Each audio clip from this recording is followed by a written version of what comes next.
It's a Wildcat Wednesday on the KOAM Morning News. Special guest Jacob Weber joining us. Jacob, thank you so much. Horticultural expert. All right, we got some general questions, but first off, we got an infestation coming to the 4 states. And if you don't think it's here now, it's coming. What's on our hands? The emerald ash borer infestation was identified in Delaware County, Oklahoma last fall in October.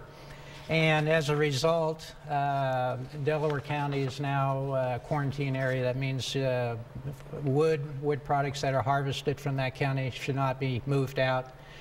There are legal fines for this. I brought a poster along here to identify don't move firewood. It bugs me. I need to tack this to every single ash tree that we have in our community, because what the emerald ash borer does, it kills ash trees. The first infestation was identified in Detroit, Michigan in 2002. Actually, plant pathologists identified it because it was thought to be a disease. And this is an exotic pest. It's introduced from Asia. It being exotic, that means it has no natural enemies here. So it reproduces without control. And it reproduces in such abundance that it overwhelms the system of the ash tree. Let's talk about identifying it. Okay. I have an ash tree in my yard. What are some of the things I'm going to begin to notice? The first thing I would look for is the upper crown of the tree, the upper branches starting to lose foliage, not being filled out full anymore, and then maybe a little bit of branch dieback. It does, the first infestation of a tree does take place in the upper part of the tree, and then it gradually moves down throughout the tree. And as it takes about 2 or 3 years, maybe 4 years for the tree to completely die. Once I have an ash borer, can I get rid of it? There are some treatments. They're expensive. Insecticide injections work fairly well, but they have to be repeated every year. It's only good for 1 year, possibly 2 at the most.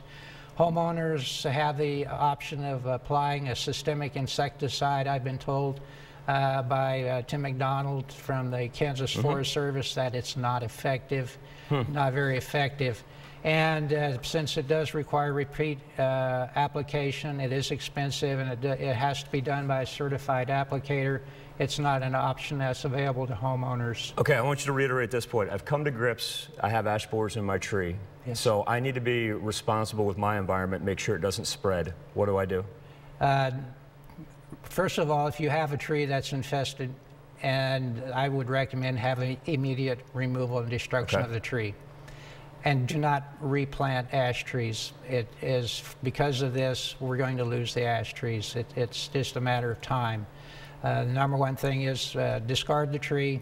If you want to save the tree, if you identify an infestation early on, and it's a very valuable tree, historic tree, for example, that would justify the cost of treatment, then you probably could go ahead and have a certified arborist or applicator inject the tree with the insecticide.